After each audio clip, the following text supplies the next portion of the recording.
Welcome to another episode of Don't Call It Small.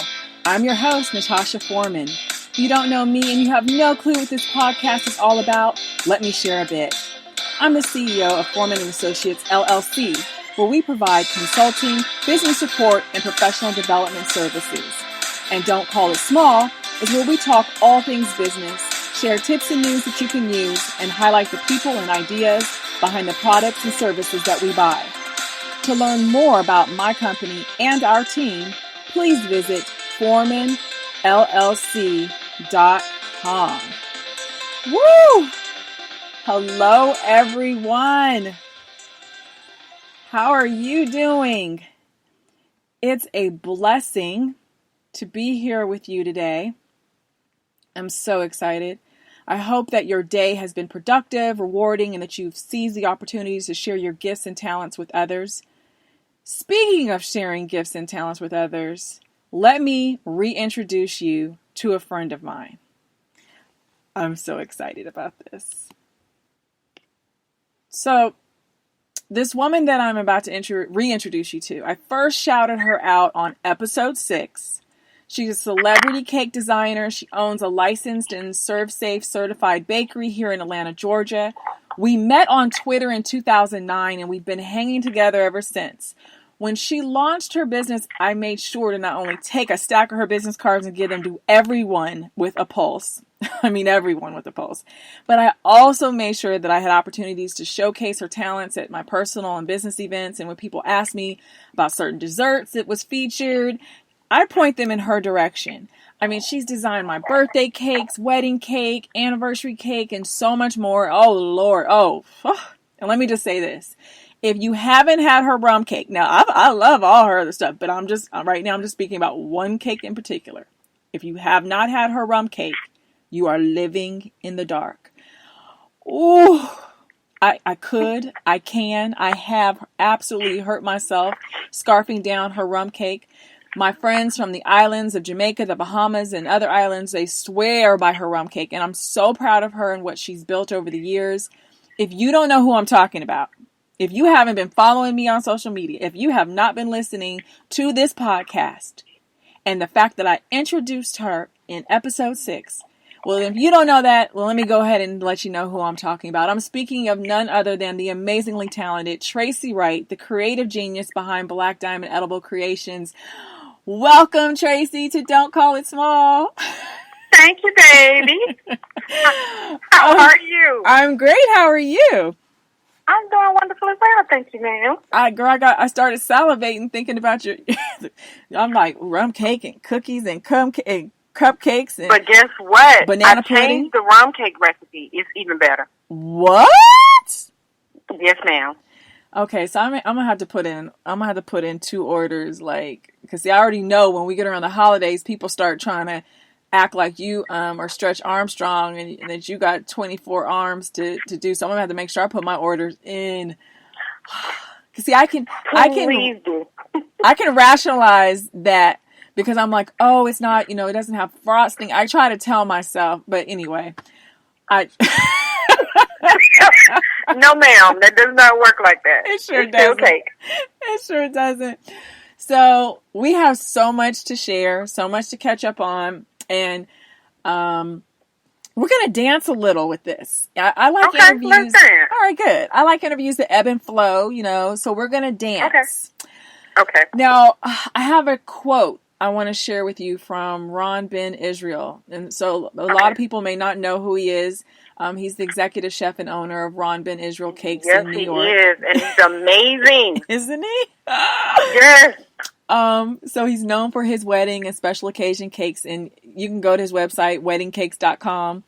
And so there's his quote, and he said, there are divisions between a culinary chef and a dessert chef, also called a pastry chef. There are specializations within the pastry chef field, and some pastry chefs specialize in baking breads, while others are master cake designers. Each field requires an exceptional level of creativity and attention to detail. So Tracey, what's your specialization? I love faux cakes, like cakes that look like different foods. Oh, yes. I love creating other things. So one of the things that I love especially is that my Popeye's cake. I was just about to say that. I made a Popeye's chicken cake, and it looks like a 2-piece meal with fries and a drink and a biscuit. Yeah. It was the best. That I one actually right went there. out and bought a 2-piece dinner just so I could look at it and see if I was getting it right. It was so fun. I love it. I remember when you sent me a picture of it, and I'm like, so why is she sending me a picture of some Popeyes? Like, there's one around the corner from me. And then I kept looking at it, and I said, Tracey, is that cake? And you're like, yes, ma'am. Exactly. Yeah. Actually, when I was delivering it, I had to deliver it in Florida. So I was already in Florida, and on my way to Miami, I called one of my girlfriends, and I sent her the picture, and I said, guess where I'm at? And she said, why are you sending me a picture of some Popeye's chicken? I said, I'm in Miami delivering a cake. She said, but why are you sending me some Popeye's chicken? So I kept sending her back the same thing. I'm in Miami delivering a cake. And she kept saying, why are you sending me Popeyes? I said, because I'm in Miami delivering a cake. And finally she said, is the Popeyes the cake? I said, yes, ma'am, the Popeyes the cake. She was like, baby, you bad. But it was so fun. So I love recreating anything that I can recreate, especially food, though. I love it. I love the vegetable one you did, the vegetable platter. And Yes. once again, I was just like, okay, so she must be at an event, and I'm waiting for her to show me where she put her cake. And I'm like, you're like, Tasha, that is. I'm like, what? Yeah. Because my sister said, where you get those little cherry tomatoes from? I said, I made them. She said, no, the cherry tomatoes. I said, Carla, sweetie, that's fondant, and I made it. She didn't understand. Because you know there are fondant potatoes. Oh, my so goodness. She kept saying, okay, so what about the cherry tomatoes? Like, you know what? Never mind. Don't worry about it. So let's just move on. I'm not the only special one. Okay. No, but a lot of people, when I send them things, they're like, okay, that is awesome. Like the body cakes, the silhouettes. Oh, yes. I sent it to a girl. She wanted it for one of her friends. I sent it to her so she could see what it looked like. She said she didn't like it. So I sent it to a couple of guys. And I cut off part of the boob so that it looked like it was possibly a body. Yes. And they was like, that's what you're looking like right now? I said, boy, I wish. But that's a cake. I won't say, I was quite envious of the body cakes. I kept, and I'm like, I don't know, this woman, and I don't appreciate her having abs like that. Her abs were amazing. So what special training did you undergo, and do you continue to pursue to be this amazing? I mean, oh my goodness, I can't, when I share this, I'm going to make sure to, we do on social media, I always share the pictures, but I'm going to make sure I do more extensive, because people really have to see why I'm up here acting like a complete child on with you. But what special training did you? I'm self-taught. Really? I didn't take any classes when I first started out. One of my summer projects when my children were little was to learn how to bake from scratch. So I learned how to do it, and nobody knew that I knew how to bake for like 20 years. Nobody knew. Sometimes when they didn't, because people only want you to do what they know you do well. Mm. So I never told anybody I can bake, and I happened to, I was dating a guy, and I was working in television, and we broke up. So when we broke up, I was no longer working with him, so I needed an income. And I fell into baking by giving somebody something, and they wanted to know what would I charge them to make it. So I said $45, and they was like, okay, well, can I have 2 on Sunday? I was so pissed because I didn't want to do it. I sent the lady the recipe and everything, and she sent a message back and said, stop sending her the recipe. Don't send her the recipe again, because she's not going to make it, and she's going to pay the $45 for the 2 pans of banana pudding. Yeah, so that's how I started doing banana pudding, cookies, brownies, red velvet, coconut cakes, chocolate, all of that. That's how I started out, and I, only started doing custom cakes when this lady kept saying, I think you can, and I did. Wow.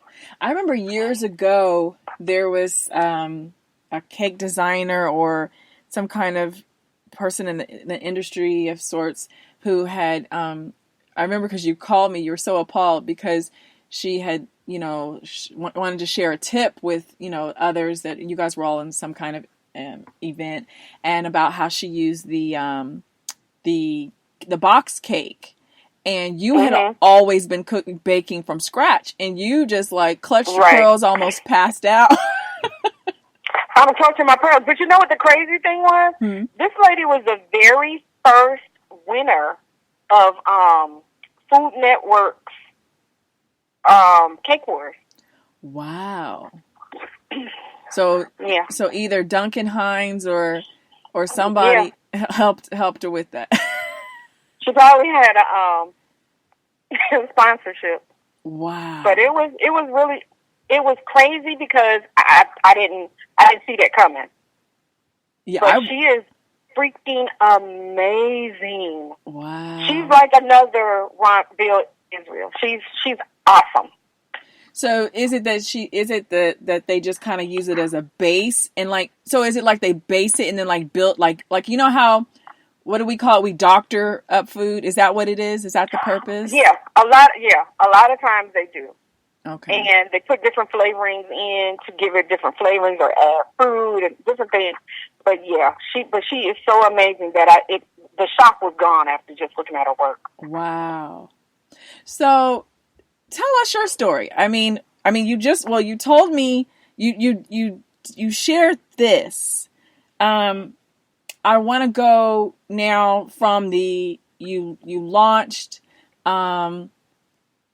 What was the scariest thing about starting off? The scariest thing for me was the fact that I did not know a lot of people outside of television. That makes sense. Because when I was working in television and sports, because that's where I started out, working in sports. And most of the people that I knew didn't live here because I traveled. I used to do an instant replay. So I traveled every weekend to wherever I was going, doing ESPN and NASCAR, MMA fights, all of that. But I didn't know many people. So during that time, I made it a point for one whole year. All I did was attend events and collect phone numbers. And while I was baking, I was giving away a lot of stuff, going to barbershops and just making cakes and giving them away. But the scary part for me was not having a lot of contacts or friends. I didn't think I was going to be able to do it. And there's a lady here in Atlanta named Rhonda. And Rhonda was the impetus behind everything. She was like, Tracey, you can do this, girl. You can do it. I see it. I see you being big. You can do it. And I was like, oh, I'm scared. And she was like, okay, but you can still do it. You got this. You got this. And she told me I had it enough till when I started actually believing it. And I believed it enough to contact 2 Chainz's manager to see if he needed any cakes for his album release. And the guy gave me a runaround, and he wouldn't answer my call, so I did the famous call you from somebody else's phone trick, and it worked. And I did 2 cakes for him, and I just knew that was it. I was like, oh, yeah, this is getting ready to be it. I'm going to be on the market. I'm just going to be on the map. And no, I didn't sell anything but a pan of brownies and 12 cupcakes for 8 months. But for those 8 months, if you looked at either my Instagram page or my Facebook, you would know it. You would not know that I was not selling anything. Wow. You would think that I was selling everything, but I wasn't. Oh, so we have to definitely touch on that. Now, so the woman who pushed you, who lovingly pushed you, her name was Rhonda. Mm-hmm. Well, that reminds me. So that brings me to so Rhonda is your Martha Stewart, because that's Martha Stewart pushed Ron Ben Israel. Mm-hmm. And introduced him, kept telling him you need to have a business, and then she would take his cakes on to Oprah. So so Rhonda was your Martha. Yeah, she was. She still is. We sat down a couple of weeks ago, and we spent like 8 hours together, just catching up and talking and everything. And she's still encouraging me. So, do you have any other mentors in or outside of the industry that's helped you, professionally, personally? There was a lady named Sheila Williams when I first started out. And Sheila was the person who kept saying, you know what, I think you could do custom cake. I really think you'd be good at it. The sad part was I was good at it, and that was the end of that relationship. Oh, got you.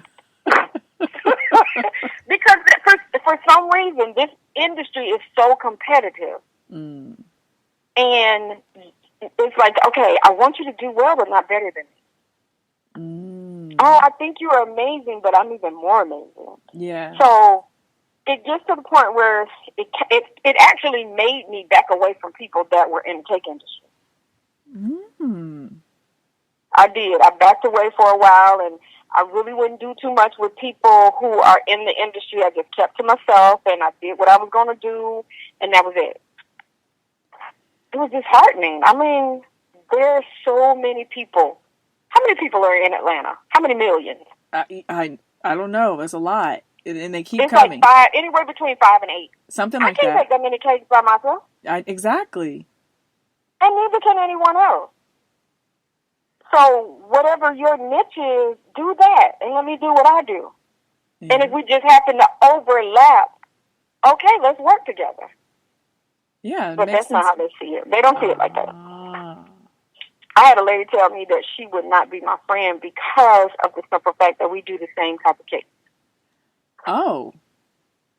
I said, oh, okay, we good. Oh. You're a mess. Who does that? I just couldn't conceive. I have friends. Matter of fact, I've been highlighting interviewing people that do what I do. The business consulting, coaching. Like, I wouldn't have any friends. But you know what the thing is? You already know what it is that you do, and you're not threatened by what it is that they do. Mm. No matter how many times they coach someone about their business, or how many times they write a book, you are still Natasha Foreman, and they can't do what you do. Mm. That's why you don't have a problem with it. That makes sense. Because you're confident enough in you that you don't worry about it. Yeah. And you've been like that ever since I met you on the internet, talking about pole classes.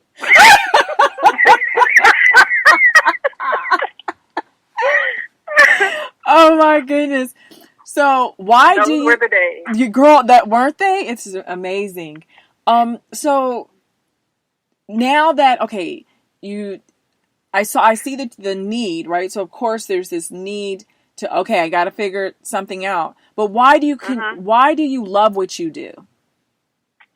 I just like creating.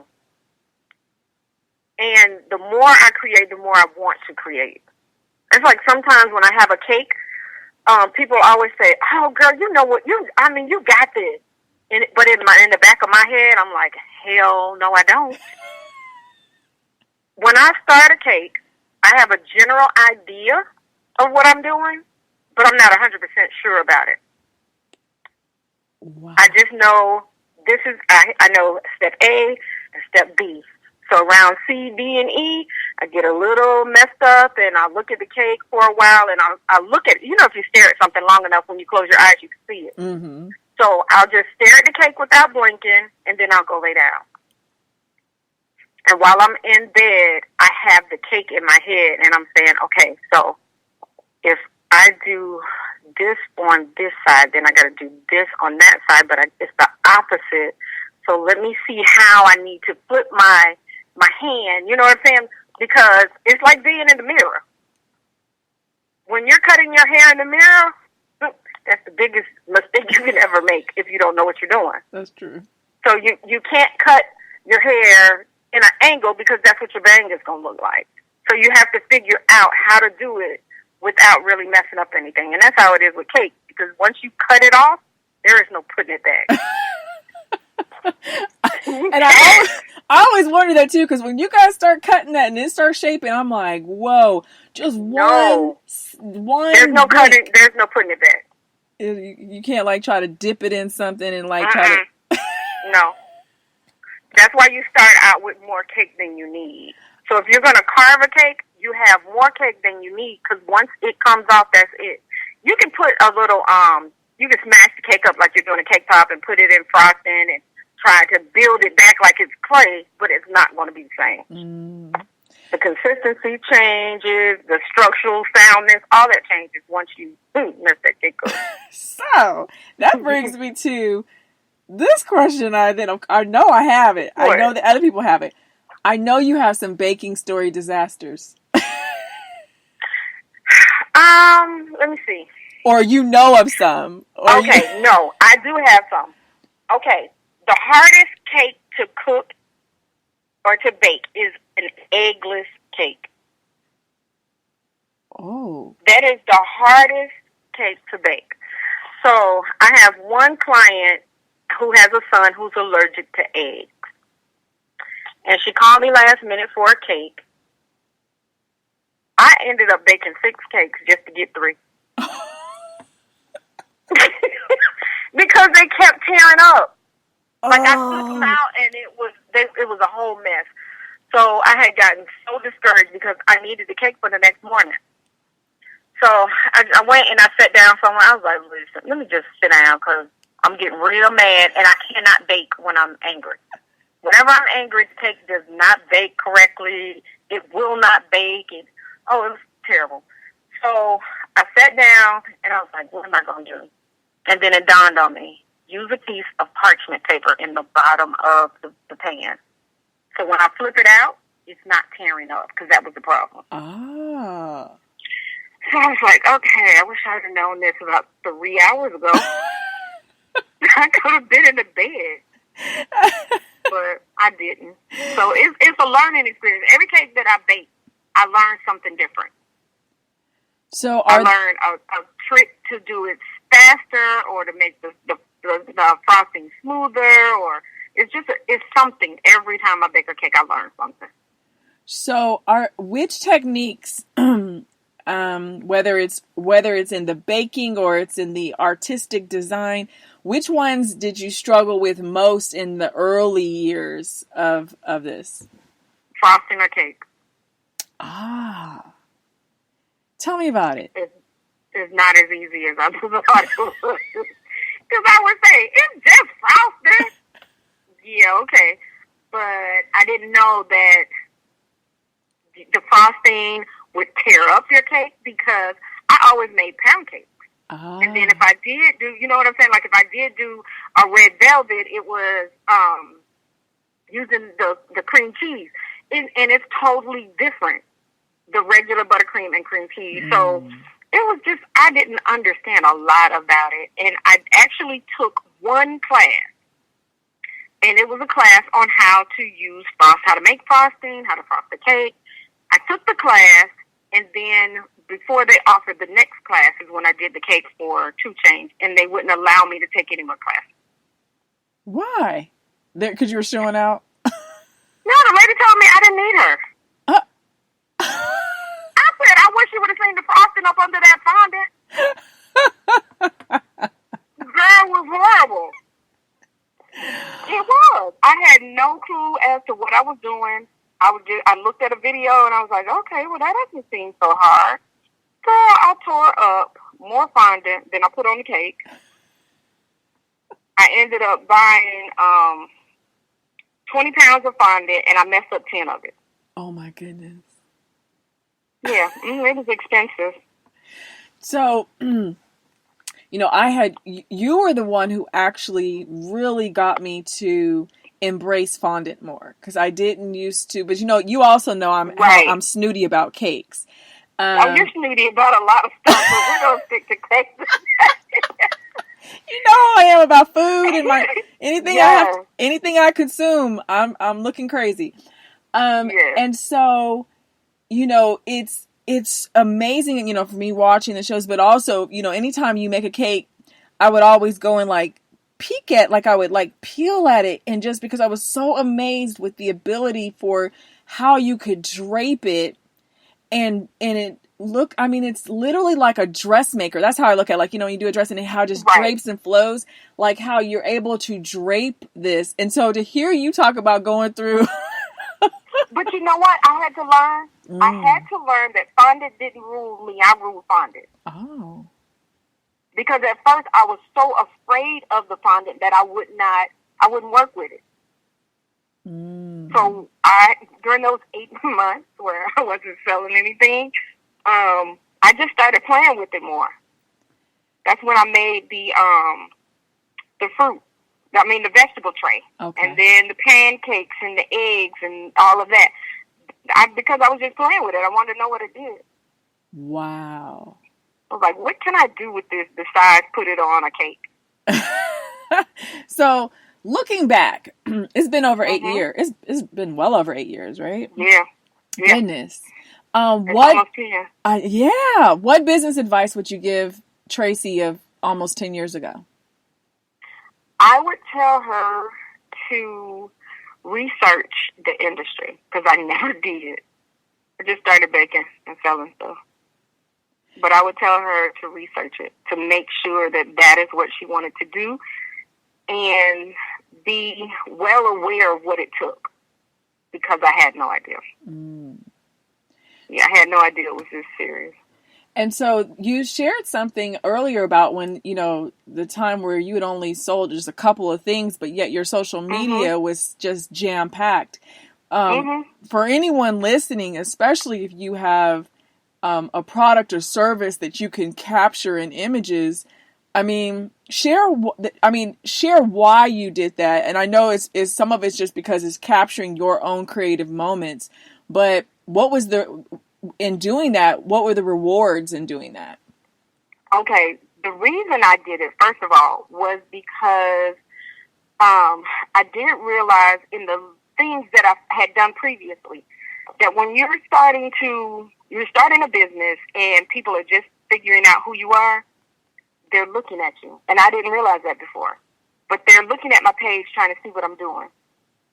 So I was like, okay, well, since I'm not doing anything, let me make them think I'm doing something. You know that whole fake it till you make it? Exactly, yeah. I was baking it till it was a bake it till you make it.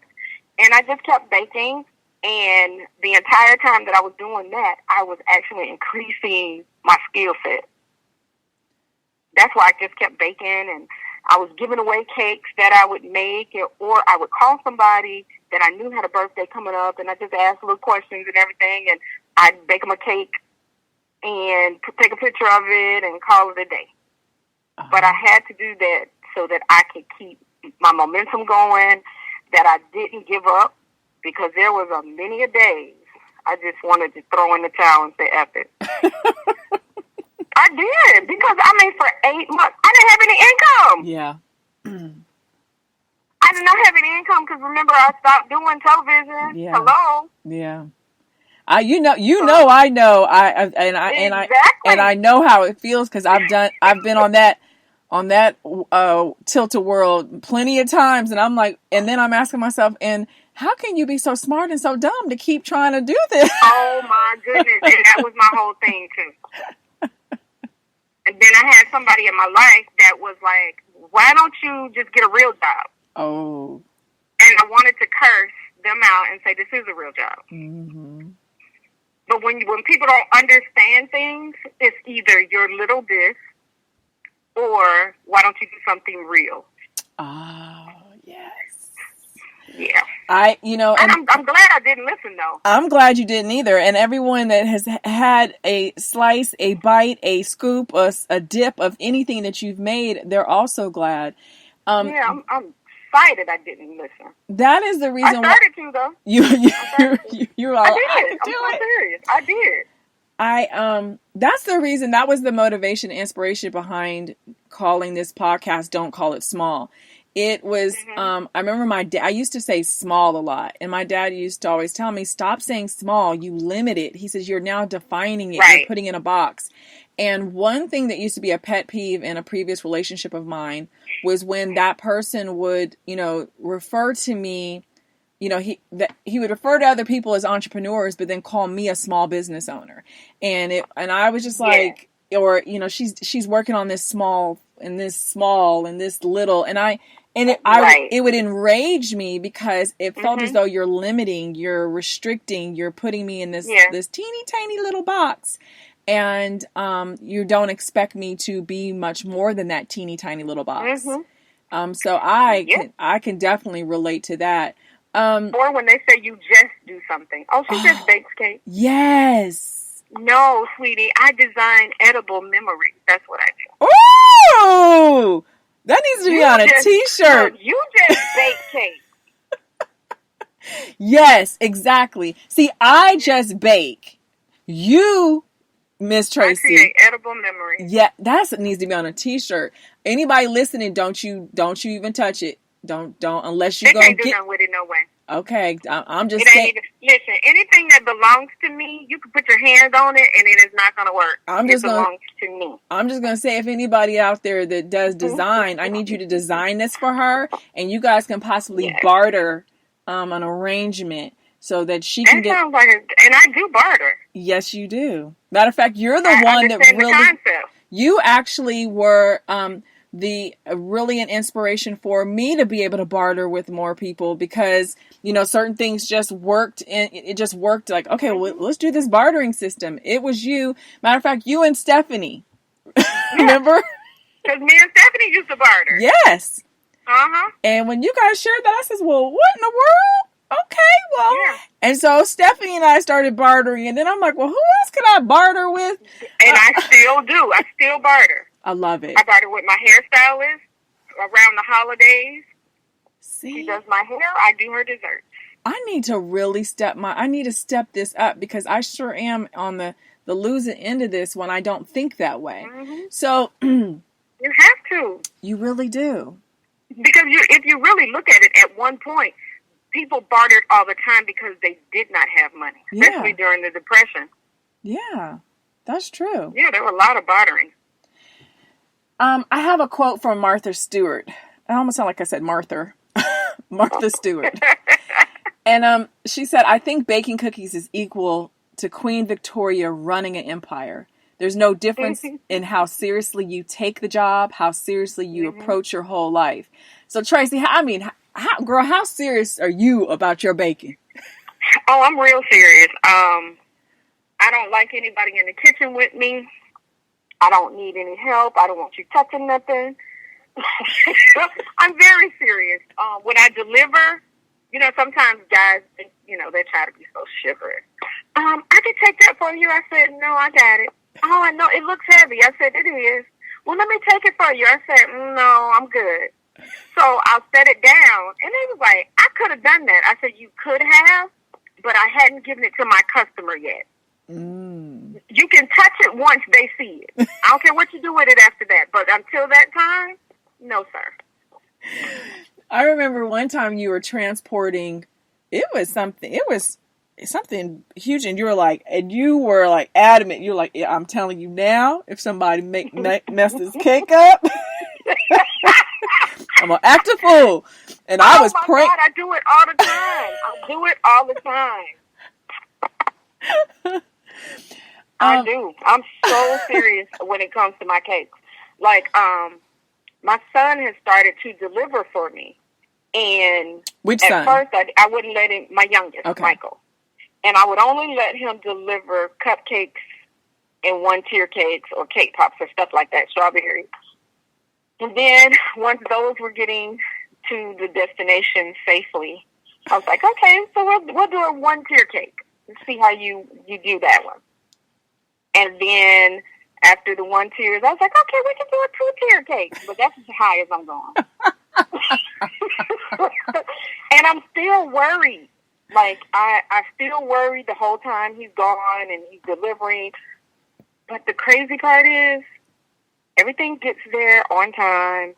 It gets there in one piece, and I'm like, dang, that took you no time to get there. I think in my head, my concept of time is erased because I'm so worried about getting there with it in one piece. Because I've had a cake to slide off the seat and flip upside down. Oh my goodness. Yeah, I almost wrecked my car.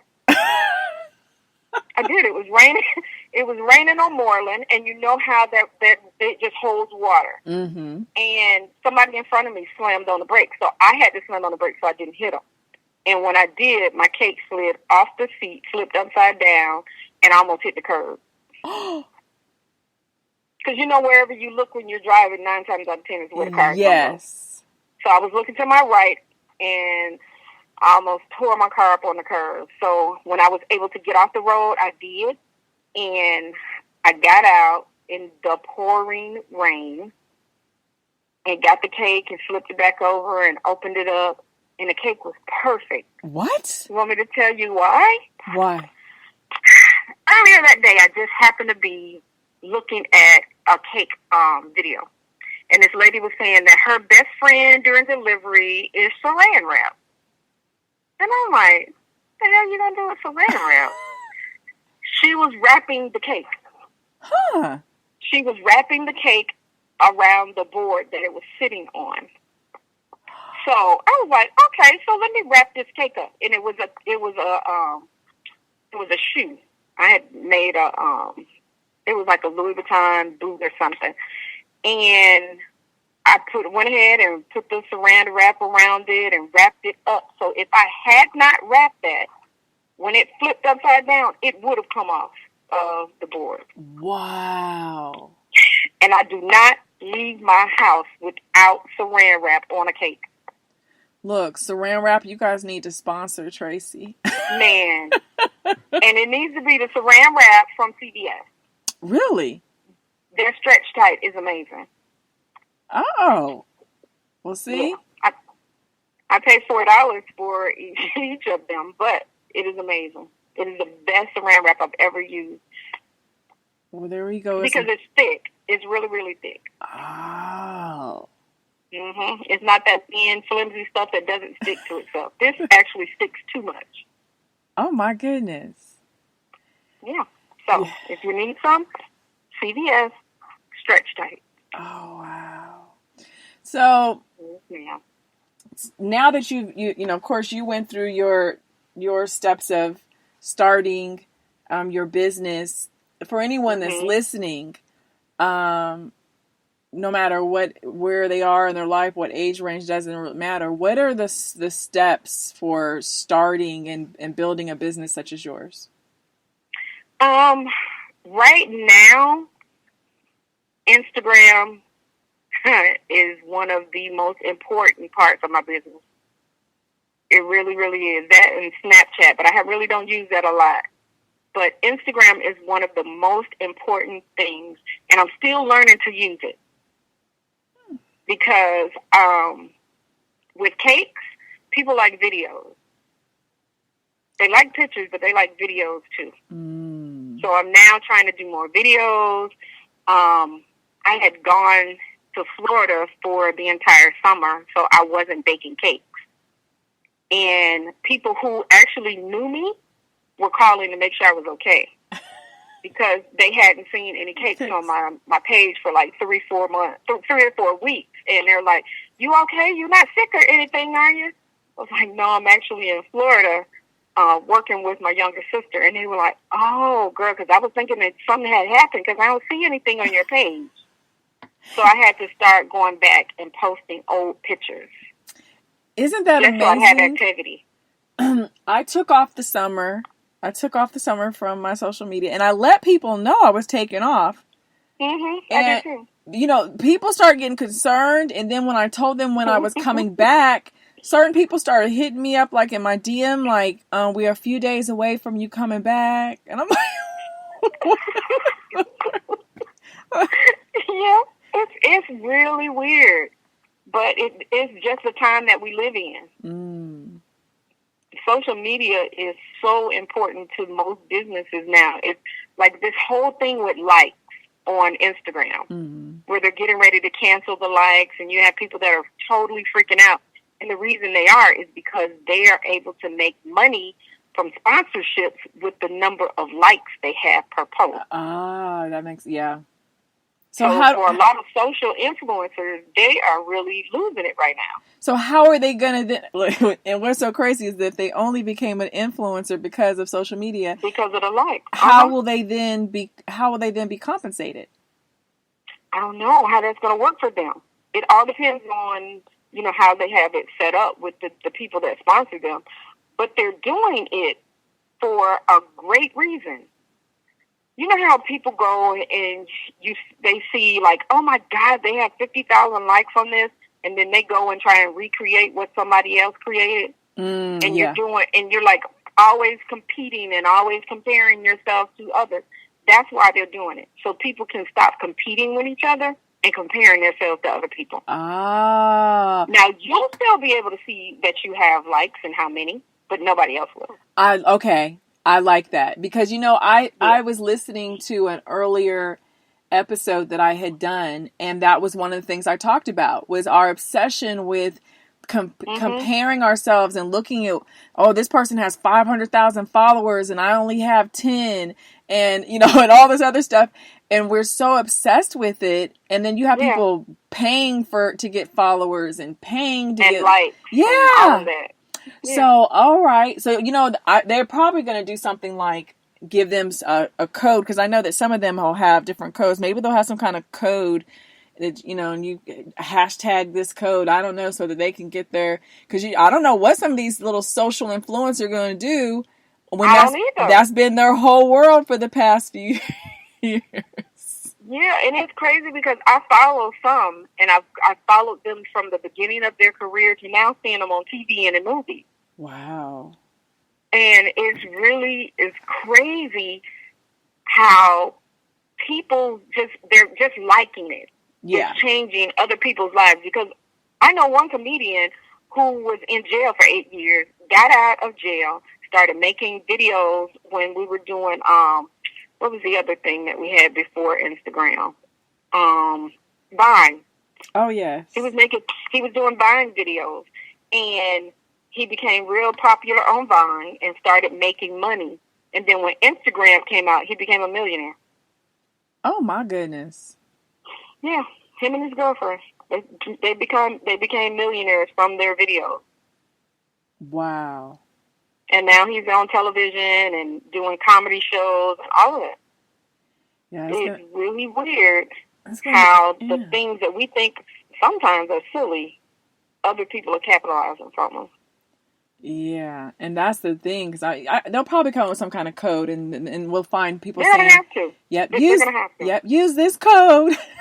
So I need to get my cheddar. Now, in your introduction, I stated that Black Diamond Edible Creations is licensed and Serve Safe certified bakery. Mm-hmm. For people that don't know, and people that are just, I won't call them lazy, but just don't want to Google or online search what Serve Safe certified is, can you please share what that means? When you're Serve Safe certified, you've gone through classes so that you'll know how to properly wash your hands, because there is a way to do that. Mm-hmm. I didn't know that. Yeah. I just started washing your hands, but you're supposed to wash your hands with soap and water up to your elbows. Mm-hmm. Yeah, I didn't know that. And not to wipe them with a towel, to use something disposable like a washcloth, not a washcloth, but paper towels or napkins. But you go through classes, and it tells you how to handle food properly so that people will not get sick from eating it or die. And those are most important, because that sure does mess with sales. So for you, Miss Picky Poo, that would help you a lot. Yeah. But in a lot of restaurants, all restaurants are Serve Safe certified. Mm-hmm. You have to be. Okay. And they you have the health department to do inspections and stuff.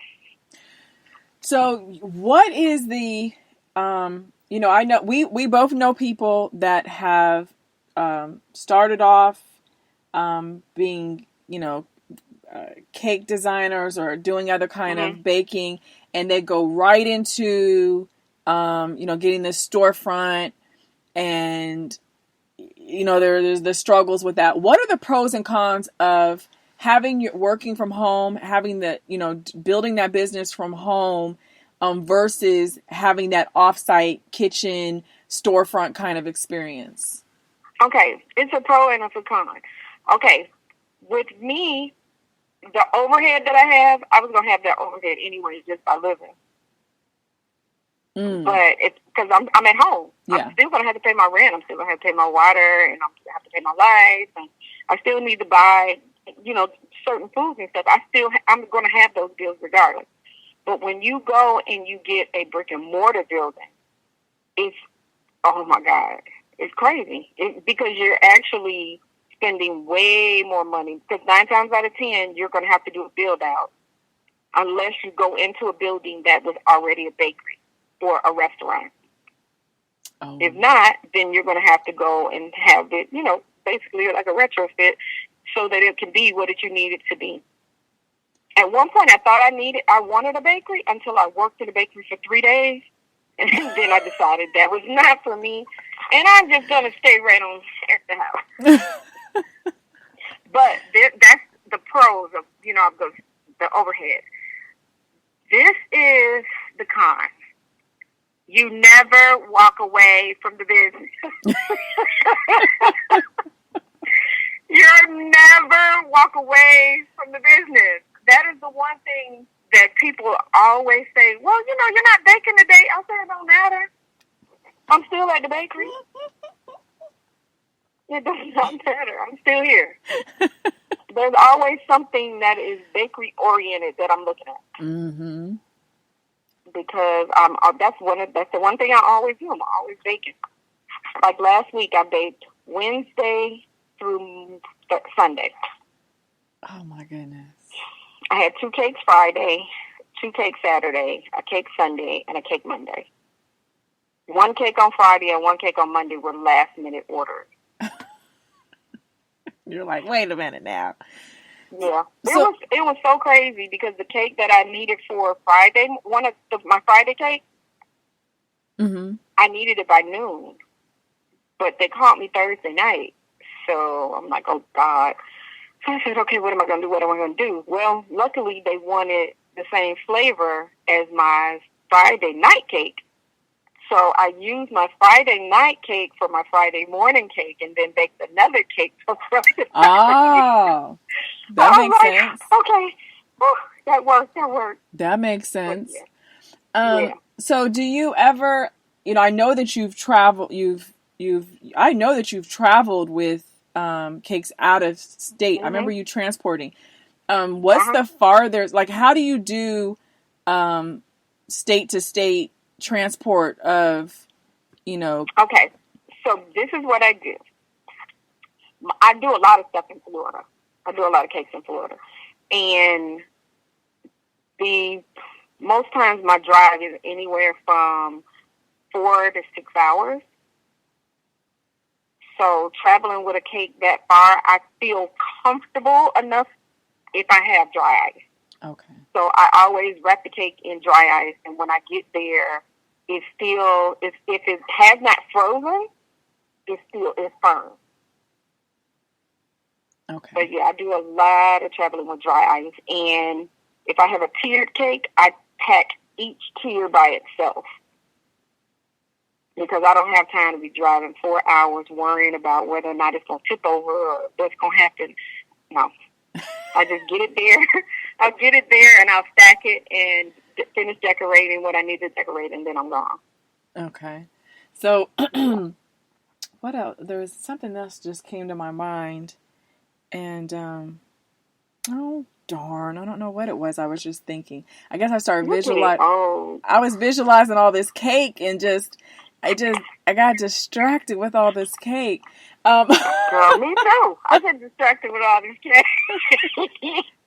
I know there's been plenty of times where it's like the holidays, and I would say, "Come on over for dinner." You're like, "Girl, I'm going. Girl, I'm still baking. I'm baking, and when I'm done baking, I'm going to sleep." I'm going to bed. Not much has changed. Not much has changed. Yeah, except for this year, I won't be baking on Thanksgiving like I normally am because I'll be at my mom's house in Augusta. Yay! Oh my goodness! So people, I know she was supposed to come here, but she has she's gotten sick, so I'm going down there. Okay. Oh my goodness. Well, I'm glad that you're going to be able to spend time with her and family and also be able to get a breather, because I have all these years I have always known that you are up here all zooming all over the place, because I would always order desserts for Thanksgiving and Christmas, and here you got, and I'm delivering on Thanksgiving and Christmas. Yeah. Yeah. But not this year. I'll be in Augusta. All right. So why do you think that there's, we already spoke earlier, and I understand the dynamics of certain people having this fear of competition. Now, why do you think that plus what else is it that leads to so many business owners in your industry failing more than thriving? I would think for some, they're so busy worrying about everybody else's business that they're falling through the cracks. Because you don't have time for it. I mean, if you're trying to grow a business, when I first started, Natasha, my first year baking, girl, I made $435. I thought I was doing it. I said, what? Some cupcakes? I thought I was doing something. And I was like, oh man, this is so awesome. So each year, my income would increase. And I'm like, oh my gosh, this is crazy. And for the most part, I don't do it full time. I only do cakes on the weekend. Yes. So having, just doing it on the weekend, you're really not thinking that you're making money, and you are. Because there are some months where I just do cakes on the weekend, and I've made $4,500. Wow. And I'm like, wait a minute, what was I doing? Who was I making cakes for? I don't even remember half of these cakes. Oh, but wow. they're so busy worrying about everybody else that they cannot do what it is that they're supposed to do.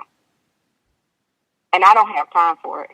Like whenever I do something for an event, I do it for that event. I don't care who does whatever else. I just do what I was paid to do. And then I leave. I had a young lady who wanted to come to an event, but she wasn't invited. So she baked a cake and brought it in under my name. Wow. And my cake was put in the VIP section of the event. When she got there, she had a publicist at the time, and her publicist took my cake and put it on a random table in the event center. And when I got ready to leave, they were like, hey, it was being televised. So they was like, we need to take a picture of you and your cake. I said, I only have one. They said, no, you got two cakes. I said, no, I only have one cake. So they was like, no, your assistant bought the other cake. I was like, I don't have an assistant. So she was like, well, who was that who bought the cake? I said, I don't really know the lady, but I saw her. I did know her, but that wasn't the point. So I went and we tried to find my cake so that I could take the picture. We found it in the corner on the other side of the room. They wanted to put it back in the VIP section, but I told them, no, just leave it on this table. And I took a picture with one of the guys that was, one of the celebrities from the show. And I left. 15 minutes later, I got a phone call that there was a fight in the VIP section. And all the food and liquor and cakes and all of that was on the floor. But my cake was in the corner. And that was the cake that they finally ended up eating. Oh. You so worried about what I'm doing that you are the one who, you messed yourself up. They didn't even get to eat her cake because it got knocked over and was on the floor with the chicken wings and the liquor and all of that. That is hilarious. So every time I think about that, I just crack up laughing because it is so retarded. I would never take a cake to something just so I can get in. Wow. I love sleeping. So if I'm not baking, that's where I'm at. Sleeping. So earlier this year, you sponsored custom cakes for a community baby shower for single moms. Mm-hmm. Share a little about that. How do you know that? You told me. I did? Yeah. Okay, I'm sorry. I try to do community type service sponsorship, and I had gotten a call from a lady that I know that does PR, and she was doing PR for it. And what they did was they had a baby shower, community baby shower for, I think it was like maybe 25 young women who were single moms and didn't have money to buy the things that they needed. So they raised funds and everything, and I did desserts for it. Oh, that's so awesome. Yeah, that was. And I think it was very awesome of the people who put it together. Yeah. Like they just had one recently. But I wasn't a part of that one. But they do it quite often. I love and it. It's needed because, like they say, it takes a village. It does. So are you still hosting your bake sale where proceeds go to the charity No Kid Hungry? Yes, I am. Can you share I wanted information? to do one. What I'm trying to do it around the time my son opens his barbershop. But No Kids Hungry is an organization that makes sure that kids eat, especially during the summer, because a lot of kids only eat when they go to school. So when they're out for the summer, they're really not eating. So they still, raise money so that they can feed children. And that's one thing that we have a big problem with here in the U.S. Mm-hmm. Is kids not eating. Wow, you have adults not eating. Yeah.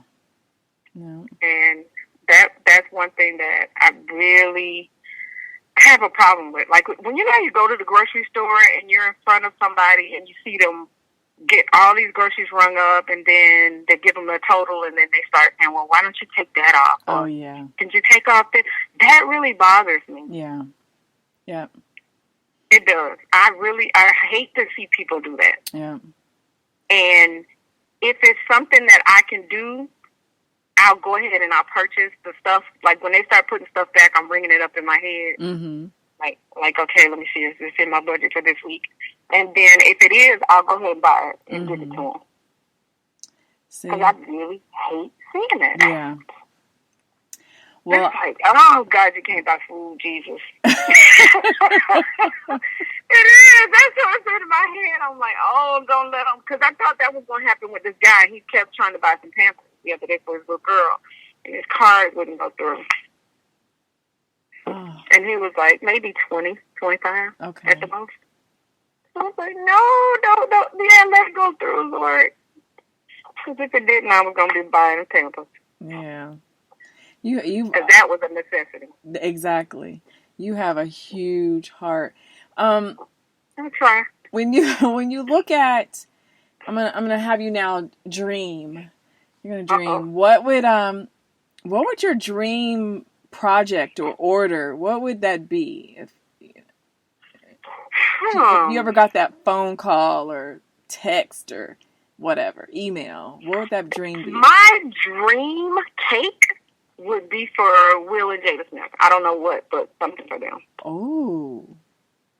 Anyone listening? Love Will and Jada. Anyone listening? I was like, anyone listening that knows Will and Jada connects through. I love Will and Jada. And I love everything that they've stood for over the years. Mm-hmm. Me too. So, yeah, I would jump at that. So that means, like, what? So those girl, I'm already here. So those would be your dream clients. Because, sometimes there's just people that you want to meet. Those are people that I want to meet. I have a list of people that I would love to meet or do something for, and they're one of them, or two of them. Who else? Yeah. Anyone else? You have to write things down. Yeah. So anyone else? Who else? What other dream clients or would you like? Diddy. Oh. Let's see. Let me go through. Taraji. And Tyler Perry. Oh. And see, I've done desserts for his productions before, but it's for the crew. Yes. Yeah, so I would like to do something specifically for him. You want to yes, because I thought I just the first thing I thought about. I'm like, I knew you had done stuff for the crew, but I never realized that you hadn't done anything specifically for him. That would be awesome. No, and the thing that's so crazy is the crew is always the same. So for the past 9 years, whenever he does like his plays, and I work on the crew, the time they see me, they don't even speak. It's like, oh, what did you bring? I said, I didn't bring anything. Oh, okay, well, hey. I was like, well, hey to you too. That's wrong. They don't even ask me how I'm doing. They just want to know what did I bring. Oh my goodness.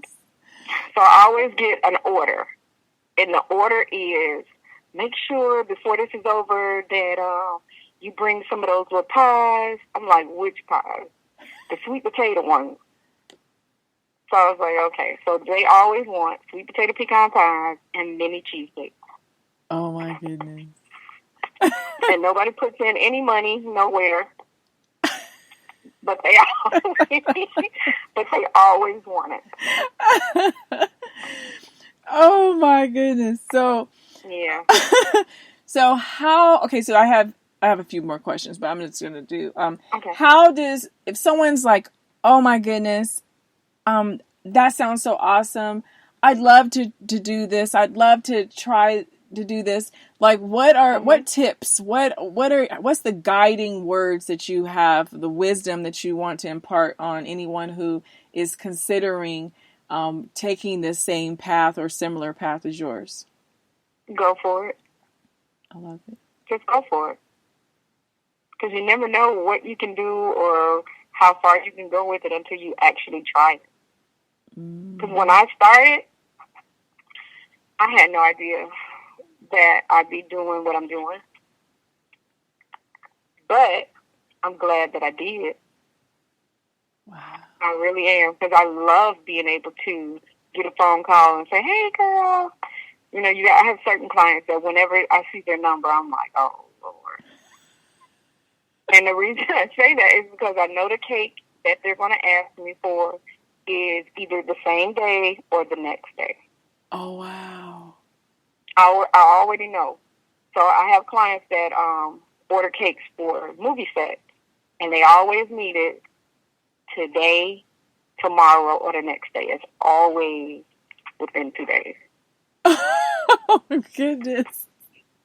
But they never have any information for me about the person that they need the cake for. They just know that it's their birthday and the flavor. They never know any specifics about the person.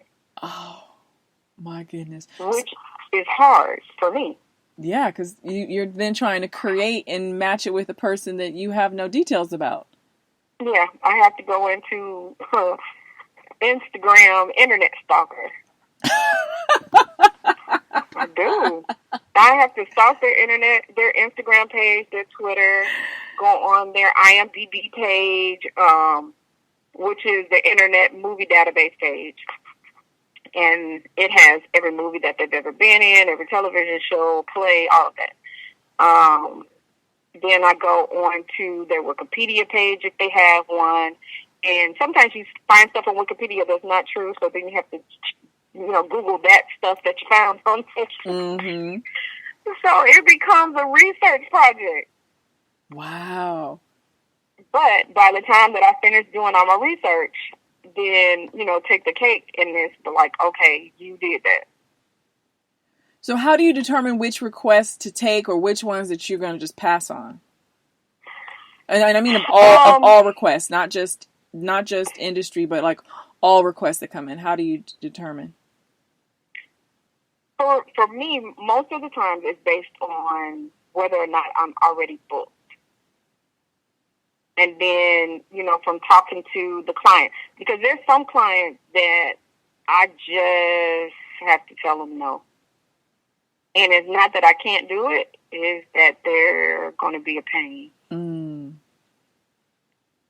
Like when you have clients that make the process more difficult than what it needs to be, those are the people that you say no to. I took a cake order recently that I really wish that I could have returned the money. I could have, but I didn't because it was this man's 50th anniversary of being a Kappa.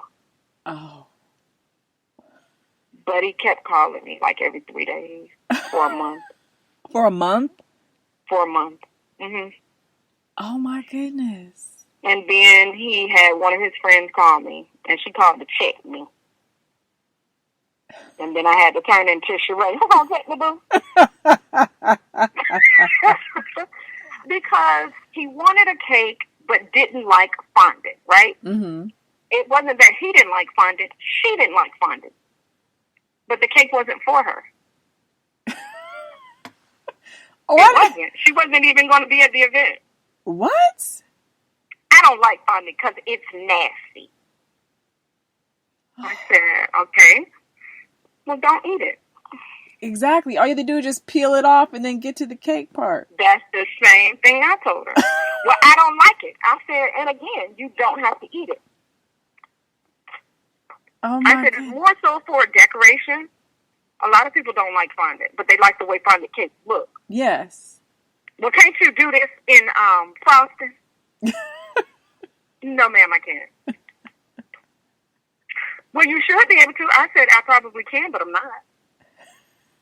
So can you put him back on the phone? Thank you. Oh, my. And I've never been rude to a customer like that before, but she really took me there real quick. I remember one customer that was a tyrant, and I remember you just declining the order and giving the person back the money. You're like, I just can't. She took ignorance to a whole nother level. It was a few years ago. They always do. And I have no problem giving you your money back. I don't. So most people are like, I want to give it back. No, honey, I want to be done with this completely. Yeah. So, I don't like foolishness. So we've talked about the cakes, and we've talked about, you've mentioned a couple of pies. We've talked about banana pudding. We talked about, some other stuff. But share the ordering and delivery process. How does someone get their hands on your edible creations? That part? Your phone broke up. What did you say? Oh, I said, how do people get their hands on your edible creations? Share the ordering and delivery process. Okay, so as you know, I do cake contracts or dessert contracts, whatever you're ordering. We do a contract so that you know exactly what it is that I'm offering. I know exactly what it is that you're ordering, when it's going to be delivered, and how much, and all of that. So when you place an order, depending on when it's ordered, if it's ordered a month in advance, there's a deposit. If it's ordered less than a month in advance, then there is the full price of whatever your dessert is going to be due at that time. So once I send the contract out, you have 24 hours to sign it, return it, and pay your deposit. After the 24 hours, that date that you wanted becomes open again for anybody else. And then, we keep in touch. The week of your event, I call to make sure that everything is still the same. Dates, time, places, and the day of, I text you on my way when I'm delivering your dessert. So how do they go about finding you and your amazing business? I am on Instagram at Black Diamond, BLKDIAMONDEC, and that's also my website.com. Perfect. And then I'm just gonna. Or you can call me. Oh, I have a phone too. Oh, well, what's the phone number? It is 678-408-1440. Can you repeat that one more time? 678-408-1440. Now, you've shared about anyone who's interested. Just by chance, do you mentor or train people who have a desire, or young people that have a desire to build a career in this industry? I know that you don't like anyone to be in the kitchen while you're working, but do you take anyone under your wing, whether it's through online mentoring or on-site or anything? Yeah, I do. I also do classes. Well, just briefly, why don't you just share this about the classes? Yes. So this past weekend, I actually had a young lady who, we had an 8-hour class. It was 4 hours, 2 days each. The first day, it was about the business side of cake. And then the second day, we talked about, and demonstrated just techniques that she wasn't too sure about, or she was afraid of, because I had to share with her that even though I've been doing cakes for almost 10 years, there are certain things that I'm still afraid of. Mm-hmm. But, you get better over time, and you get more confident with them. But you're always going to have a little fear sometimes. I'm sorry, it just happens. But I do cakes, I do cupcake parties for kids. I do cake parties for adults where we actually decorate cakes, or decorate cupcakes. I teach, adults how to bake, do recipes, all that good stuff. Awesome. Yeah. Well, I'm going to make sure to share all your contact information in the info section of the podcast, but also on our blog and our social media. Before I let you go, do you have any parting words that you'd like to share with the listeners? Yes. A party without a cake is a meeting.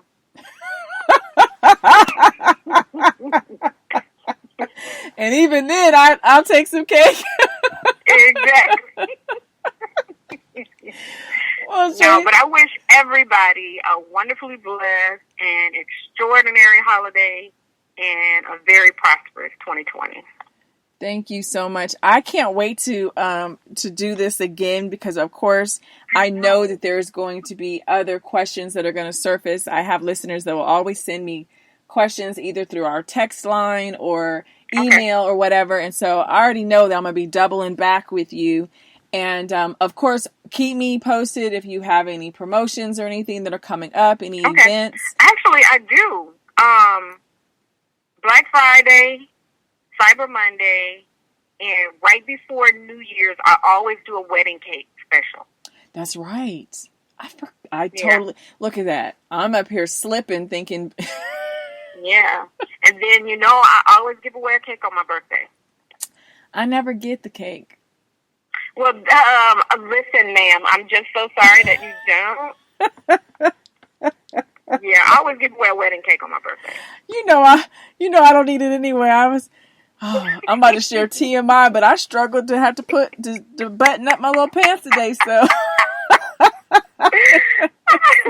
But I'm still not eating cake, right? That's the crazy thing too, and I forgot to mention that about that, and on top of the fact that certain things that you don't eat just because you don't eat it, but you bake with these ingredients, and like the cinnamon and the strawberries, yes. And peaches and all that. And I'm like, how can you bake? And I'm like, they taste like you've been tasting it, like you were sampling it when you made it. And you're like, no, ma'am, I don't.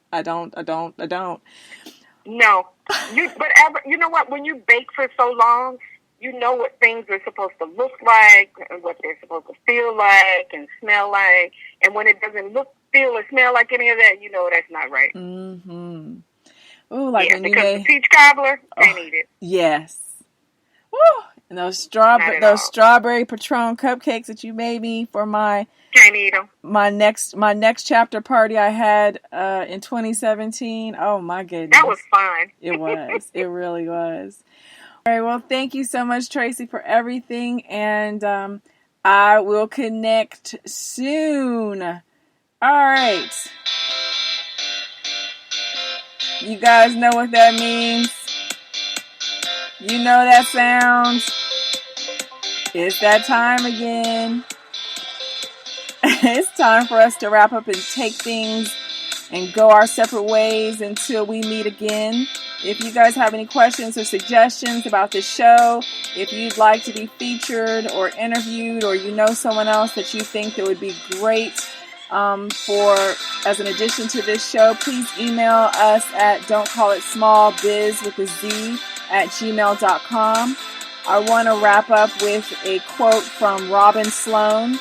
It says, baking and coding involve using the same parts of your brain and a lot of the same skills, like being able to follow directions or create directions in a very systematic way. And that's a great way, let me add, to get kids involved with baking and coding. Heck, I mean, it's a great way to get them connected with math, science, art, engineering, and so much more. I can connect all of those subject areas in the kitchen. So, I mean, try it out for yourself. Let me know your thoughts on Instagram and Facebook at Foreman and Associates, all one word, and on Twitter at Foreman LLC. You can connect directly with me on Instagram, Facebook, Twitter, and LinkedIn at Natasha L. Foreman. Reach out to me. Say hello. Share your story. I look forward to meeting you and hearing from you. Once again, thanks to Tracey Wright of Black Diamond Edible Creations. You can follow her on social media at BLKDIAMONDEC. Her website is the same, and it's .com. That's BLK. Oh my goodness. Sorry. BLKDIAMONDEC.com is her website. Make sure that you guys follow us. Share us with your friends, colleagues, and family.